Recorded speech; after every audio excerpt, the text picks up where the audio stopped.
Кученце, желка и змеј. Јас сакам да подам. Купете полиса за домаќинство од Осигурување Македонија и помогнете за реновирање на еден дом во СОС Детско село. Тука сме. Осигурување Македонија, Виена Иншуренс Груп.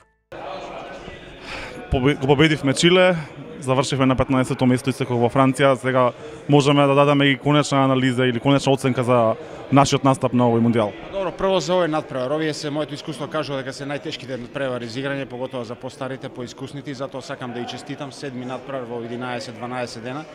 Мислам стварно треба да им се честита на Столе, на овие постарите што се играчи поискусните.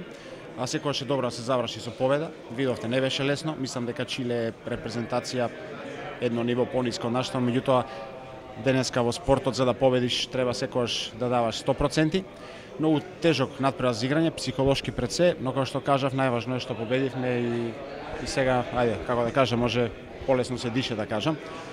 Што се однесува до шампионатот, да не се повторуваме, единствената разлика, освоивме 15-то место, пред 2 години во Франција исто бевме 15-то место. Единствената разлика е во тоа што ова и таа репрезентација, годишната возраст е на многу пониско ниво, значи доста помлада репрезентација. Пред надпреварот баш гледав во хандбал воке списание едно германско, каде што сме едни од најмладите репрезентации, и тоа е за пофалба и кураж за она што следува во иднина. Мислам дека со една добра работа, квалитетна работа, стратегија, дека имаме иднина и за некој одредено време би можеле респектабилно со тие млади деца да се носиме со ракометна и светска, со ракометна Европа, исто и светска Европа. И на светска сцена. Како понатам? 7-ми надпревар доаѓа умор. Како понатам, видите, треба да се преспие, да се одмори малце, да слегнат емоциите, да се проанализира што беше добро, што беше лошо. Знаете, на секој правенство има и добри, и позитивни, и лоши работи. Да се стави све на хартија, да се направи една добра стратегија и да се оди напред. Пак ќе повторам дека не се посрамивме со сите 4 европски селекции кои што ги загубивме. Бевме во егал, со некој повеќе време, со некој помалце, меѓутоа не калкулиравме.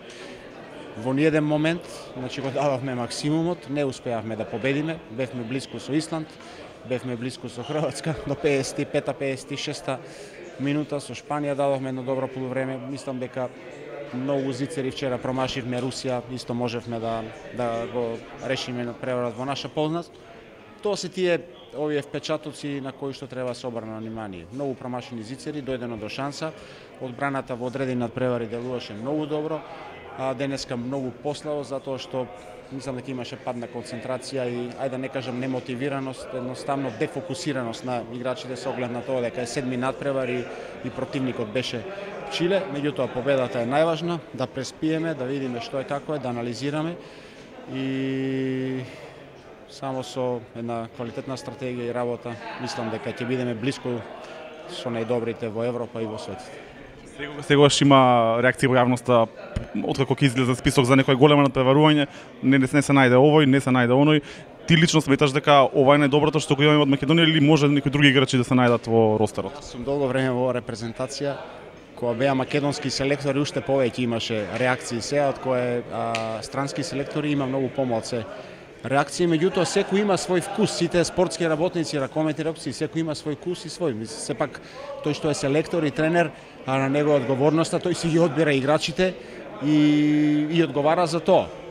Јас колку што знам и што пратам македонски ракомет, знам дека во Македонија може да се направи една квалитетна база на млади играчи до 26-27 години, до 30 години, до 30-40 и така со една здрава конкуренција да дојдеме до она што е најдоброто за да радуваме и во наредните години ракомет на Македонија.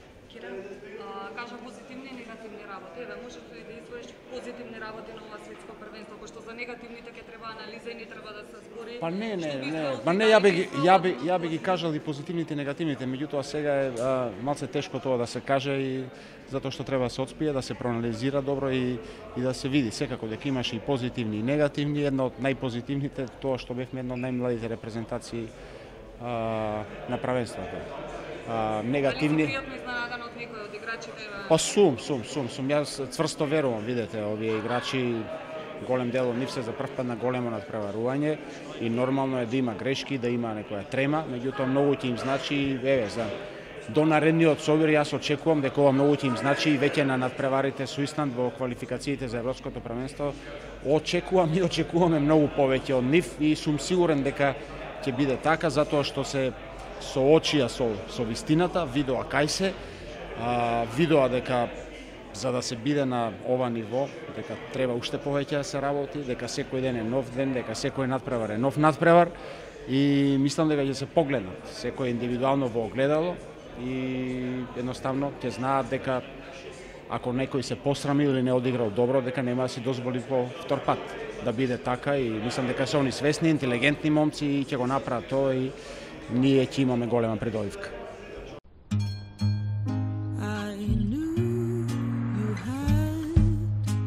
Secrets in your eyes, so get on this ride.